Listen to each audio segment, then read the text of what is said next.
할렐루야. 오늘 저희들 함께 읽으신 요한복음 9장 1절에서 7절의 말씀으로 요한복음 강의 35번째 시간 밝은 눈이라는 제목으로 함께 은혜를 나누겠습니다. 7장에 주님께서 초막절에 예루살렘으로 올라가셔서 8장까지 성전에서 유대인들과 아주 치열한 토론을 하셨습니다. 대토론회죠. 많은 사람들 앞에서 유대인들과 예수님이 서로 상대방에 대한 질문과 또 답변을 하면서 예수님께서는 자기 하나님의 아들이라는 것을 분명하게 드러내셨습니다. 그런데 그 토론의 내용이 어땠을 것 같습니까? 우리가 지난주 8장 31절에 37절까지 본문 이후에 실은 8장의 나머지 부분이 꽤나 길게 남아 있었는데 그 내용은 아주 치열한 토론의 내용들이 들어있거든요. 우리나라 민족과 유대인들이 상당히 닮은 구석이 있는 것 같아요. 그 중에 하나가 뭐냐면 말을 자꾸 하면 싸워요. 우리나라 사람들은 토론이 안 됩니다. 토론을 해서 서로 이해하기보다는 토론을 하고 나면 서로 그냥 갈등이 더 심해져서 다음번에는 안 봅니다. 그래서 우리나라에는 토론하는 영국 사람들은 술 마시면서 맥주 한잔하면서 펍이라는 곳에서 서로 이런저런 얘기하는 걸 즐겁게 여긴다는데 우리나라 사람들은 웬만하면 얘기 안 하죠. 어디 갑니까? 노래방 갑니다. 차라리 노래하는 게 낫습니다. 노래하면 우리나라 사람들은 서로 이렇게 말 안 하고 노래하는 게 훨 나아요. 그러면 안 싸워요. 근데 말하면 싸워요. 유대인들도 똑같았어요. 예수님이랑 얘기를 하면 서로 이해가 깊어지고 예수님을 알아가면 얼마나 좋았겠어요. 그런데 얘기를 하면 할수록 처음에 시작부터 끝이 점점 더 힘들어지는 겁니다. 8장 39절에 보시면 이렇게 얘기합니다. 유대인들이 하는 소리입니다. 우리 아버지는 아브라함이다. 그랬더니 예수님께서 말씀하십니다. 니들이 아브라함의 자손이면 아브라함같이 살아야 된대. 내 보니까 니들 아브라함같이 안 산다는 겁니다. 니들 아브라함 자손 아니다. 41절에서 42절에 보면 예수님께서 말씀하시는 겁니다. 너희는 너희 아비가 행하는 일을 하는도다. 꼭 너희들 아버지 닮았는데 그 아버지 보니까 아브라함은 아닌 것 같고 너희들 보니까 꼭 사단의 자식, 마귀의 자식같이 보인다. 이런 얘기합니다. 44절에 그 얘기를 하죠. 아비 마귀에게서 났도다. 너희들 안에는 깨끗한 게 없다. 라고 얘기하십니다. 48절에서 49절에 보면 이젠 유대인들이 예수님께 얘기합니다. 우리 보고 그렇게 얘기해? 그러면 너도 그래. 이런 겁니다. 우리가 마귀의 자식이라고? 그럼 너는 사마리아 사람이야. 너는 미친 사람이야. 예수님에게 공격을 하지요. 52절에 너는 귀신 들린 자다. 이런 얘기를 합니다. 결국 토론이 거의 끝나갈 때쯤 되어져서 57절에서 59절에 보면 예수님께서 내가 아버지께로 왔다 오래되었다. 내가 너희들 아브라함보다 훨씬 더 오래 있었고 아브라함을 봤다. 그러니까 이제 말싸움이 되는 겁니다. 나이 50도 안 됐는데 무슨 아브라함을 봤냐. 저게 완전히 우리랑 농담 따먹게 하고 거짓말하고 우리 화를 막 돋구네 이렇게 된 거지요. 그래서 어떻게 됐냐. 돌멩이를 듭니다. 59절에 보면 돌멩이를 들어서 예수를 치려고 그래요. 그리고 돌멩이를 들려고 하는 순간 예수님께서는 그 자리에서 빠져나오십니다. 8장이 시작될 때 돌멩이가 등장을 했었죠. 가늠한 여인에게 돌을 치려고 했는 그 자리에서 예수님께서 뭐라고 말씀하셨습니까? 죄 없는 사람이 쳐라 그랬더니 그 자리에서 다 돌을 내려놓고 나이 든 사람부터 그 자리를 다 떠났습니다. 제가 말씀드렸죠. 실은 돌로 누군가를 치는 것 죄 짓는 일이거든요. 예수님께서 그 죄를 짓는 것을 그들에게 참 기회를 주셔서 그들이 죄를 짓지 않도록 하나님께서 이 길을 열어주신 겁니다. 예수님 앞에 나와왔던 사람들은 그런 은혜를 입었어요. 그런데 그들은 다 집에 가고 예수님 앞에 있는 대적들은 예수님께서 하신 말씀을 도저히 알아듣지를 못하는 거예요. 그래서 아까 그 가늠한 여인을 치려고 했던 돌멩이, 그 남겨있던 돌멩이를 들고 예수를 치려고 하는 아주 정말 토론에 이렇게 끝나면 정말 살벌하게 끝나는 거고 완전 망한 겁니다. 그건 예수님께서는 이 토론의 기간 동안에 내내 무슨 얘기를 하려고 하셨느냐. 우리가 뭐 여러 얘기를 할 수 있지만 마지막에 한 이 예수님의 말씀을 기억하셔야 됩니다. 8장 51절에 나옵니다. 8장 51절에 예수님께서는 자신의 말씀을 중요한 말씀이라고 얘기하시면서, 중요한 말씀은 두 개가 연달아 나오는 게 있다고 그랬죠. 진실로 진실로, 진실로 진실로 두 번이 나오면 이거 중요한 말이구나 여러분 생각하시면 돼요. 8장 51절을 우리 한 목소리로 한번 읽어봅시다. 시작. 진실로 진실로 너희에게 이르노니 사람이 내 말을 지키면 영원히 죽음을 보지 아니하리라. 아멘. 예수님께서는 이 말씀을 하시려고 한 거예요. 그들을 살리려고요. 죽어가는 그 사람들을, 어둠 속에 있는 그들을 살리기 위해서 예수님께서는 정말 그 말도 안 되는 토론에, 정말 얘기하면 얘기할수록 예수님에 더 대적하고 심지어는 돌로 치려고 하는 그 위기의 상황까지도 예수님께서는 끝까지 그 자리를 지키신 거예요. 그들을 살리기 위해서 그 자리에 있었던 거지요. 근데 우리가 이 이야기를 이렇게 읽어보면서 안타까운 게 생겨요. 왜 이렇게까지 일이 벌어지나? 가늠한 여인을 돌로 치려고 했던 사람들은 그래도 주님의 은혜를 입어서 죄짓지 않고 집으로 돌아간 그런 은혜도 입었는데, 왜 예수님 앞에 있는 이 사람들은 그 은혜를 입지 못하고 오히려 그 예수를 돌로 치려고 하는 이런 일이 벌어졌을까? 왜 그들은 이 죄를 범할 수 있는 기회를 피할 수 있는 기회가 있었는데 왜 그렇지 못했을까? 예수님하고 단순하게 한두 마디 나눈 것이 아니라 성경에만 있는 것만 해도 7장에서 또 8장까지 굉장히 긴 이야기를, 예수님과 이야기를 나눈 기록이 나오는데 왜 이 긴 이야기를 하면서 도대체 그들은 왜 진리를 발견하지 못했을까? 또 그리고 이러한 사건을 보면서 혹시 나도 예수님과 만나서 이야기를 나누고 긴 이야기를 나눴지만 도대체 못 알아듣는 그런 사람들이 속하는 사람은 아닌가? 나도 혹시 예수님과의 대화가 막혀서 예수님께 대해서 불손한 돌을 들고서 예수님을 공격하려고 하는 자가 되지는 않을까? 우리는 어떻게 하면 우리 안에 있는 이 죄되어진 이 욕망, 하나님에 대적하고 하나님에 거역하는 이 욕망으로부터 우리는 벗어날 수 있을까? 실은 저는 7장 8장의 이야기를 쭉 읽으면서 유대인들을 보면서 안타까움보다 실은 내 안에 있는 악함을 내가 알고 있기 때문에 혹시 내가 그러지 않을까라는 생각으로 마음이 좀 불안했어요. 아마 여러분들 가운데도 교회 10년, 20년, 30년 다녀도 아마 이 자리에도 여전히 하나님 말씀 무슨 소리인지 전혀 이해하지 못하는 분들 계실 거라는 생각이 들어요. 어떻게 하냐면 많이 봤으니까요. 성경 읽으면 그냥 졸려요. 기도하라 그러면 죽을 것 같아요. 교회 매주 나오는 거는 정말 10년을 교회 다니는데도 잘 안 되는 사람들이 있어요.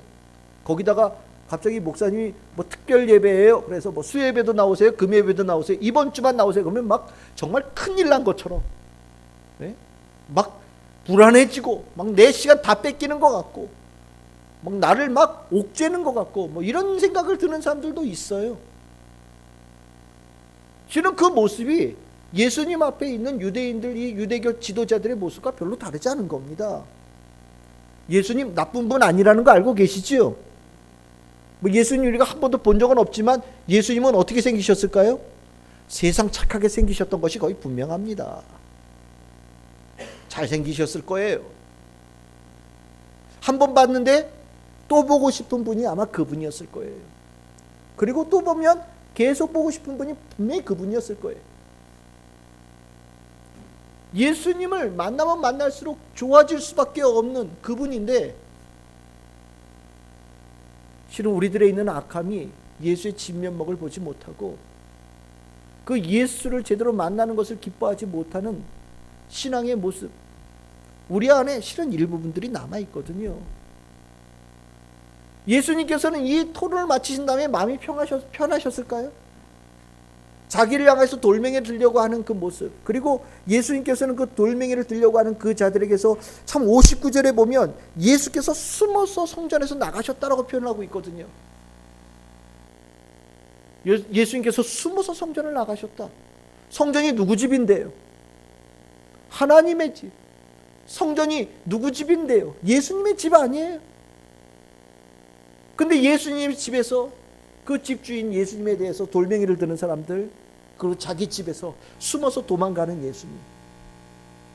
아마 제 생각에는 그 성전을 나오면서 마음이 너무 아프셨을 것 같아요. 그리고 제자들과 함께 나오면서 이 사건이 무엇을 의미하는지를 제자들에게 가르쳐 주기를 원하셨던 것 같습니다. 그러면서 나올 때 예수님의 눈앞에 한 사람이 보이신 거죠. 그게 누구냐? 오늘 읽었던 본문에 나오는 겁니다. 1절에 나옵니다. 예수께서 길을 가실 때 날 때부터 맹인된 사람을 보셨다. 누가 보셨다고요? 예수님께서 봤어요. 제자들이 본 게 아니에요. 성전 주변에 초막절에서 사람 굉장히 많았습니다. 우리 다음 주 이제 추석 연휴가 오는데 아마 고속도로 아마 꽉 차고 사람들 막 어디로 갈 거예요. 어저께도 너무 차 막히더라고요. 어디론가 뭐 벌초하러 가고 뭐 움직이라고 바쁘겠죠. 굉장히 많은 사람들이, 수많은 사람들이 있어요. 한 사람이 있었던 게 아니에요. 굉장히 많은 사람인데 예수님께서 그 중에 한 사람을 딱 찍으신 거예요. 성경에는 그렇게 나오지 않았지만 예수님께서 그를 딱 보신 다음에 이 한마디 하셨을 거예요. 얘들아, 제자들 보고 저 사람을 보거라. 저 사람을 보거라. 근데 그 사람이 어떤 사람이에요? 날 때부터 보지 못한 사람이에요. 날 때부터 맹인된 사람이에요. 날 때부터 맹인된 사람. 이 사람은 어떤 한 사람을 얘기하는 게 아닙니다. 여러분들 요한복음은 다 상징이라고 그랬죠. 다 상징이에요. 예수님께서 7장과 8장에 있었던 그 일을 응축해서 하나로 표현되어져 있는 어떤 대상을 하나를 딱 집으신 거예요. 그게 날 때부터 맹인되어진 사람이에요. 자신과 7장, 8장에서 얘기를 나누었던 그 유대인들, 그렇게 긴 이야기를 나눴지만 예수님 향해서 돌을 들었던 그 사람들이 왜 돌을 들었느냐? 예수님께서 이렇게 얘기하시는 거예요. 날 때부터 눈이 멀은 자들이기 때문에 나에게 돌을 들었다라고 주님께서 말씀하시는 겁니다. 날 때부터 눈이 멀었다. 어떤 한 사람이 아니라 모든 인간의 근본적인 모습입니다. 여러분들이 날 때부터 눈이 멀었다는 게 무엇을 뜻할까요? 여러분들이 보지 못하는 게 정말 물리적으로 보지 못하는 사람도 있지만 여기서 말씀하시는 이 날 때부터 보지 못한다라는 것은 정말 봐야 될 것만 못 보는 특별한 렌즈를 낀 거라고 생각하시면 돼요. 딴 건 다 봐요. 딴 건 다 보는데 딱 한 가지만 못 보는 거예요. 그게 뭐냐? 하나님, 예수님, 성령님, 성경 말씀만 못 보는 거예요. 딴 건 다 봐요. 왜 그러면은 딴 건 다 보는데 그것만 못 보냐? 죄로 인한 렌즈를 꼈기 때문입니다. 실은 세상에 똑똑한 사람들 많아요. 연예계 뉴스 그 사람한테 물어보면 다 아는 사람이 있어요. 그렇죠? 누구랑 결혼했는지, 이혼했는지, 다시 붙었는지 쫙 지나간 남편과 아내를 쭉 읊을 수 있는 사람들 간혹 있어요.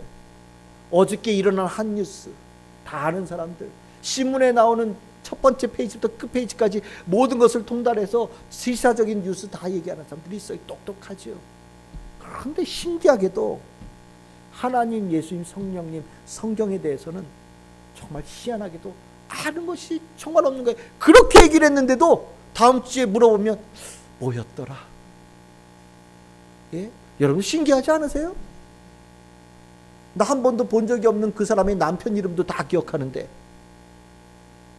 10년 전, 20년 전에 그 사람이 누구랑 결혼까지 다 기억하는데 무슨 드라마의 주인공 이름까지 아주 기가 막히게 다 기억하고 있는데 월요일부터 주일까지 이어지는 드라마 모든 걸 다 보면서 그 수십 개 되어지는 드라마 주인공 이름 다 알고 있는 사람이 신기하게도 성경 말씀, 하나님 말씀, 예수님 말씀, 성령님에 대한 말씀만 기억 못하는 거 정말 특이하다는 생각 안 드십니까?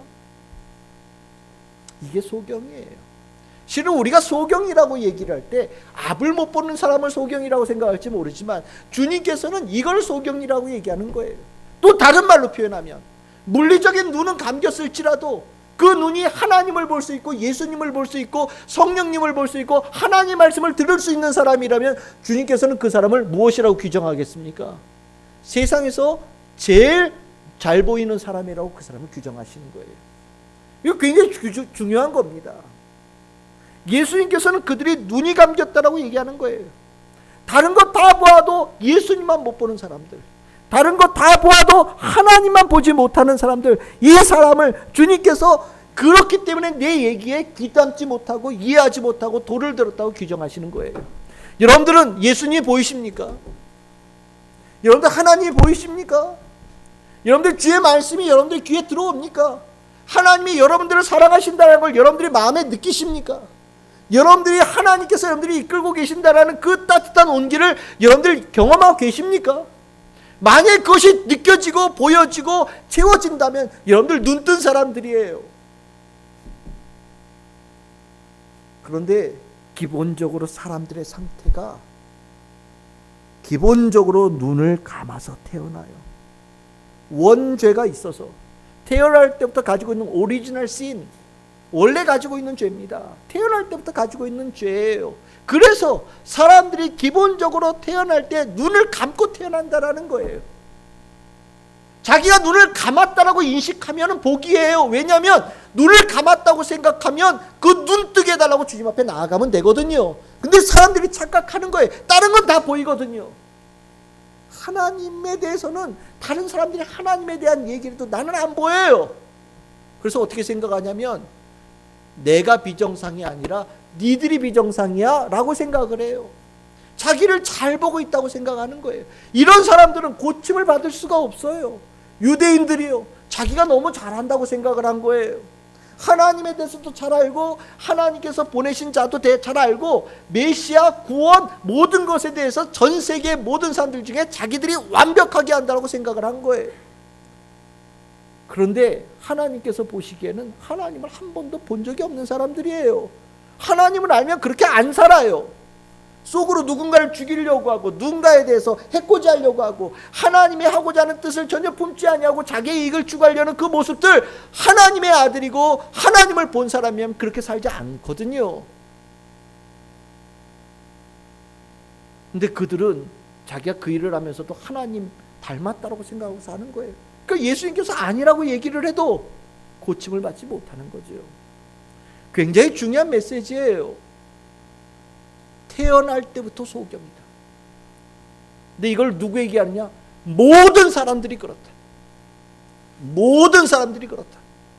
다 모든 사람들이 태어날 때부터 소경이다. 주님께서 규정하시는 거예요. 그러면 여기서 우리 하나 더 나가야지요. 예수님께서 그 소경을 그렇게 왜 보라고 하셨을까? 여기에서 육의 사람과 영의 사람이 완전하게 나누어져요. 예수님께서 제자들에게 저 소경을 태어날 때부터 저 맹인이었던 저 사람을 보거라 주님께서 말씀하셨으니까 제자들이 뭐라고 생각했냐? 저 사람을 보면서 왜 보라고 생각했어요? 생각할 거 아니에요, 그치요? 그러니까 육의 사람들은 꼭 여기서 뭐를 하냐? 9장 2절에 나오죠. 저 사람은 왜 저렇게 태어날 때부터 눈이 멀었어요? 누구의 죄 때문입니까? 저 사람이 원래 태어날 때부터 죄를 가져서 그렇습니까? 아니면 그의 부모가 죄를 지어서 그 죄값이 저 자식에게 가서 태어날 때부터 눈이 멀은 겁니까? 육의 사람들은요, 누구의 죄, 누구 탓이냐? 누구에게 원이 있느냐? 누가 책임을 져야 되느냐? 이거에 관심이 있는 거죠. 제자들은 딱 예수님께서 그 사람을 보라고 할 때 그 눈으로 본 거예요. 근데 예수님은 참 제자들 사랑하시죠. 얘들아, 이제부터 너희는 내 제자다. 그러니까 세상 사람처럼 그렇게 보면 안 된다라는 거예요. 그러면서 하신 말씀이 뭐예요? 여러분들 다시 가겠습니다. 아까 3절이죠. 3절에 이렇게 얘기합니다. 9장 3절에 그의 이 사람입니까? 그 부모의 죄로 인한 것입니까? 라고 제자들이 얘기하니까 예수님께서는 이렇게 얘기하셔요. 그에게 하나님이 하시는 일을 나타내고자 함이라. 무슨 소리입니까? 그가 누구 때문에 소경이 되었느냐 원인을 찾지보다 이제 그 모양으로 있는 그 모습에서 변화되어지고 회복되어지고 치유되어지는 미래의 관점으로 그 사람을 봐야 된다고 가르쳐 주시는 거예요. 사람들은 자꾸 과거를 향하는데 예수님은 그렇지 않아요. 예수님은 미래를 향해서 봐요.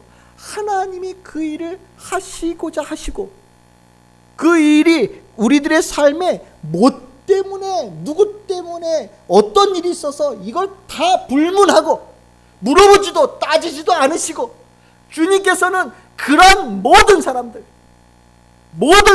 주의 은혜로 회복시키기를 원하시는 마음과 뜻을 가지고 있다라고 주님께서 가르쳐 주시는 거예요. 그러니까 주님께서 우리에게 말씀하시는 게 뭐냐면 하나님께서 그 일을 하기를 원하시고 우리들도 그러한 눈으로 모든 사물과 대상을 보기를 원하시고 예수님께서는 그 일을 하러 이 땅에 오셨고 예수님께서 만나고자 하는 모든 사람들은 태어날 때부터 소경이었고 예수님은 태어날 때부터 소경인 사람들에게 찾아가셔서 그에게 말씀을 주심을 통하여서 다시 보게 하는 역사를 주시기 위해서 만나셨다라는 거예요. 다른 말로 표현하면 여러분들 주님께서 여러분들에게 찾아오셨죠? 여러분들 만나셨죠? 주님께서 여러분들 왜 만나셨겠습니까? 주님께서 여러분들 왜 찾아오셨겠어요? 여러분들이 소경이어서 그래요. 내가 소경이어서 그렇습니다. 소경된 자 불쌍히 여기셔서 찾아오신 거예요. 왜요? 그게 주님의 원하시는 일이니까. 그리고 주님께서 오셔서 우리들에게 새로운 변화의 역사를 주기를 원하신다는 거죠. 얼마나 놀랍습니까? 과거 깨끗한 사람 아무도 없어요. 이 세상에 죄 없이 사는 사람 없어요. 떳떳한 사람 아무도 없어요. 여러분들 청문회 할 때마다 안 느껴지십니까? 누가 어떻게 살았는지 저는 청문회 안 해요. 그러니까 내가 어떻게 사는지 여러분들 모르실지 몰라요. 그런데 그래도 우리 한 4,500만 되어지는 이 사람들 중에 좀 난다, 좀 뛴다, 좀 멋지다 라고 하는 사람들 나라에서 쓰겠다고 제일 높은 자리에 올리는 거 아닙니까? 그런데 보십시오.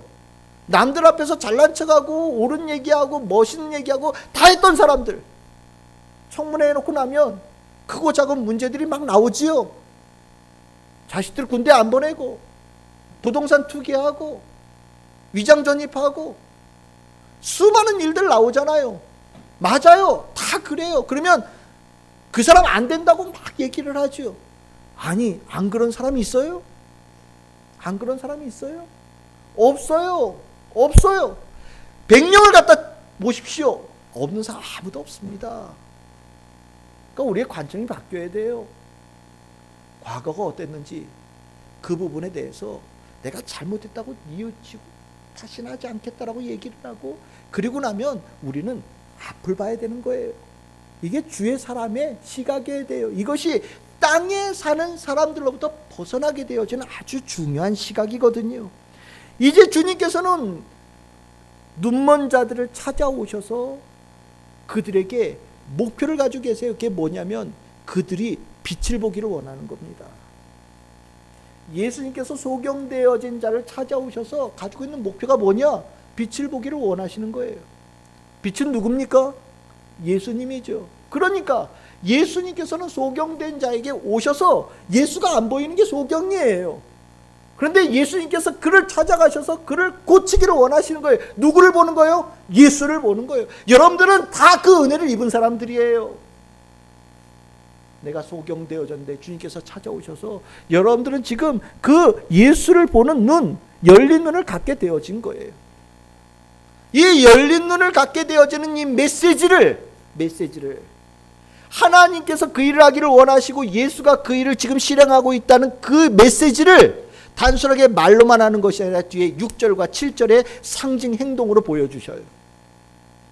상징 행동이. 그러니까 여러분들 오해하지 마셔요. 이런 사건들이 나올 때마다 항상 메시지와 그 사건은 일치되어지는 겁니다. 따로 떨어뜨려 놓고 얘기를 하면 이 사건을 이해할 수가 없어요. 6절 7절 아주 쇼킹한 이야기죠.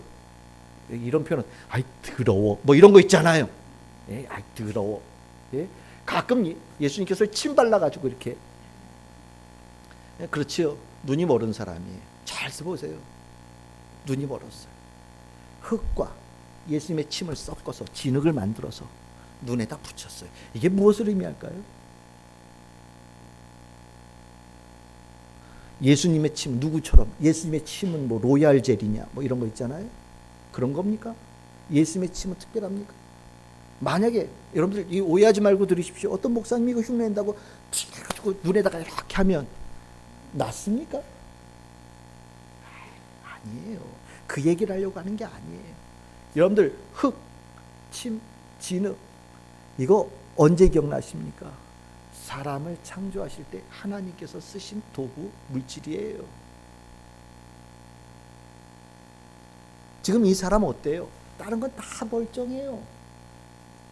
여러분들 다리가 없어서 실로암 못까지 못 갔다는 얘기 없잖아요. 다리도 건강해요. 귀도 들려요. 예수님께서 한 말씀 들었으니까 귀도 들려요. 근데 문제는 뭐예요? 딱 눈이 안 보여요. 눈이. 뭐만 예수가 안 보이는 사람이에요. 그래서 다 완벽한데 요거만 제대로 완전하지 않은 거예요. 그래서 어떻게 하시느냐? 거기에 예수님께서 창조의 회복을 더하시는 거예요. 하나님께서 하신 것처럼 진흙을 해가지고 딴 데 귓구멍이 아니에요. 아직 불완전한 데가 어디입니까? 눈이니까 눈에다가 붙여주신 거죠. 그걸 본 사람들은 예수님의 침에는 특별한 능력이 있나 봐, 치유의 능력을 생각하는데 아니에요. 이거는 하나님께서 하시는 일을 예수님께서 나도 한다라고 보여주시는 굉장히 중요한 상징 행동이에요. 그러고서 예수님께서 그 사람에게 뭐라고 얘기하셔요? 실로암 못에 가서 씻으라고 얘기를 하시죠. 여기에 두 가지의 중요한 포인트가 있어요. 하나는 실로암이라고 하는 단어고 하나는 씻으라고 명령하신 거예요. 주님께서 하시는 그 말씀에 실은 이 사람이 나중에 밝은 눈을 갖게 되어지는데 밝은 눈을 갖게 되어지는 포인트가 두 개예요. 하나가 뭐냐? 씻으라고 하는 그 명령을 듣고 순종했다라는 겁니다. 굉장히 중요한 거예요. 실은 볼 수 있게 되어지려면 예수님은 하나님은 모든 사람의 눈을 뜨기를 원하셔요. 다 그렇게 해주기를 원하십니다. 이 사람만 특별한 은혜를 받았냐? 아니라니까요. 태어날 때부터 소경되어진 사람애가 다 모든 사람들이에요. 모든 사람들이 얘기하는 거예요. 모든 사람들에게 주님께서는 다 눈에다가 주님의 그 은혜를 다 입어주셨어요. 다 여러분들 모든 사람들이. 그런데 그 중에 눈이 뜬 사람과 뜨지 못한 사람이 딱 나눠진데 그 구분점은 어디서 있느냐? 말씀을 듣고 가느냐 안 가느냐. 그 말씀을 듣고 순종하냐 순종하지 않느냐. 그 말씀에 따라가느냐 따라가지 않냐가 굉장히 중요한 거죠. 이런 비슷한 말씀이 어디 나옵니까? 열왕기 하에 나와요. 여러분들 엘리사와 나아만 장군 아시지요? 멀리서부터 왔어요. 병 걸려서 왔어요. 고침 받을 수 있다는 생각으로 산 넘고 물 건너고 바다 건너가지고 왔어요. 왔는데 엘리사가 쳐다보지도 않아요. 가서 강물에 가서 씻어요. 그런데 이 사람이 가서 강물에 가서 씻었지요? 어떻게 됐어요? 나았잖아요. 여기에 그 순종의 포인트가 있는 거예요. 여러분들 들었으면 순종해야 돼요. 주의 말씀은 사람의 말이 아니거든요. 오늘 우리에게 오늘 주시는 말씀도 왜 들려주시느냐? 여러분들에게 단 한 가지 요구하셔요. 순종하라는 겁니다. 그 말씀대로 살아보셔요. 제가 얘기하잖아요. 하나님이 살아계시는 걸 경험할 수 있는 두 가지 방법. 하나는 뭐라고요? 하나님 하지 말라는 거 골라서 해보기. 그럼 어떻게 되겠어요? 쫄딱 망해요. 하나님 하지 말라는 거 골라서 한번 해보셔요. 하나님 미워하실 일만 내가 1년을 해보겠다. 한번 작정해 보세요. 내가 분명하게 얘기합니다. 아주 쫄딱 망합니다. 두 번째 방법, 하나님께서 하라는 것만 골라서 해보기. 그러면 제가 보장합니다. 하나님께서 그 사람 하늘의 복을 내려주셔요.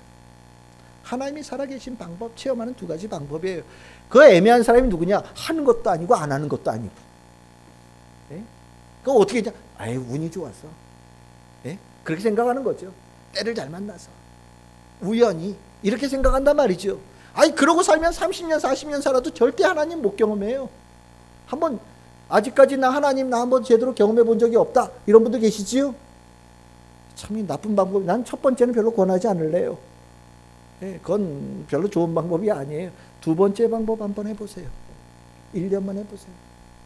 1년 안 되면 최장 3년이에요. 3년만 해보세요. 하나님께서 그 사람에게 주시는 복이 남다르고 특별하고 귀합니다.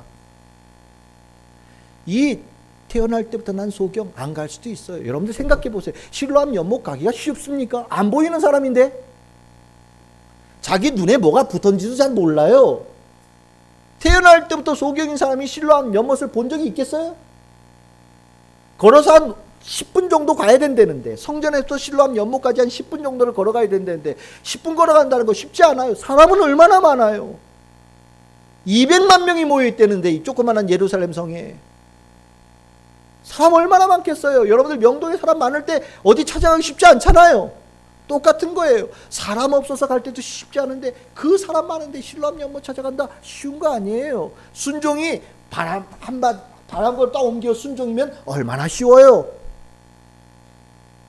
내 앞이 안 보이는 사람이 수많은 군중이 가득 있는 곳에서, 시끄러운 곳에서 주의 말씀을 기억하고 주께서 명령하신 그곳까지 가는 아주 치열한 싸움이 순종이에요. 쉽지 않아요. 그걸 뚫고 가는 거예요. 이 사람이요. 뚫고 가는 거예요. 그걸 갔어요. 도달했어요. 중간에 멈추면 말짱 꽝이지요. 실로암 연못 도착하기 10m 앞에서 멈췄다. 그러면 의미 없는 거예요. 근데 이 사람은 끝까지 갔어요. 가서 어떻게 했어요? 주님의 말씀대로 그것을 씻었어요. 그랬더니 어떻게 돼요? 부족했던 부분이 온전하게 채워진 거예요. 은혜를 입는 거죠. 순종의 축복이에요. 주님께서 명령하시고 우리에게 말씀하신 그것을 완주하고 끝까지 도달할 때 주님께서는 그 사람에게 부족한 부분을 채워주신 역사를 주신다는 거예요. 이 사람에게 길을 보여주신 거예요. 두 번째 포인트는 뭐냐? 실로암이죠. 실로암 뜻이 뭐라고요? 실로암 뜻이 뭐라고요? 보냄을 받았다. 이거 왜 적어놨겠어요? 가로치고 실로암은 번역하면 보냄을 받았다는 뜻이라. 이거 왜 적어놨겠습니까? 실로암 연못에 가서 씻어라 이렇게 얘기하니까 어떤 느낌으로 받을 수 있냐? 예루살렘이 바깥에 우물이 있어요. 기혼샘이라고. 그 기혼샘이 성 바깥에 있으니까 왜 적군이 쳐들어오면 물길로 바깥을 못 나가잖아요. 그러니까 어떻게 하냐? 지하로, 바깥에 있던 우물로부터 시작해서 지하로 해가지고 성 안으로 지하에 터널을 뚫었어요. 터널을 뚫어서 성 안에 우물같이 생긴 데가 있는데 그게 뭐냐? 이게 실로암 못이에요. 히스기야라는 왕이 그걸 뚫었다는 거거든요. 그러니까 이 실로암이라고 하는 거는 예루살렘 성 안에 있는 실질적으로 유일한 우물이에요. 거의. 그러니까 이걸 실로암에 가서 씻어라 이렇게 되어지면 사람들이 어떻게 생각할까 봐 그냥 가서 물에 가서 씻으면 되는 거 아닌가? 라는 생각할 수도 있잖아요. 근데 이 부분을 그렇게 생각하지 말라고 이걸 적어 놓은 거예요. 실로암이라는 우물이 중요한 게 아니라 뭐가 중요한 거예요? 보냄을 받았다라는 게 중요한 거예요. 여러분들 예수님께서 계속 자기를 뭐라고 주장하십니까? 하나님께서 나를 보냈다. 하나님께서 나를 이 땅에 보냈다. 나는 보냄을 받은 자다. 실로암이 실적으로 그러니까 이게 누구를 상징하는 겁니까? 예수님을 상징하는 거예요. 예수님을 상징하는 거예요. 우리가 이 얘기를 들으면 다들 걱정해요. 그래, 나 눈 안 보여요. 그럼 이제 눈 뜨려면 어디로 가야 되느냐? 실로암 가야죠. 그렇죠? 실로암 안과에도 가야 되는 거 아니에요. 그렇죠? 실로암 안과에도 가서 눈을 떠야 돼. 실로암 언제 가? 내가 실로암을. 다들 이렇게 얘기하면 눈 뜨려야 되는 걸 알겠는데 내 실로암을 언제 가지? 이런 고민을 한단 말이죠. 그럴까봐 얘기하는 거예요. 실로암에 가는 게 중요한 게 아니라 보냄을 받은 자에게 가면 된다라는 거예요. 그게 누구라고요? 예수님께 가라는 거예요. 다른 말로 하면 예수 안에 거하라는 거예요. 예수의 말씀을 들으라는 거예요.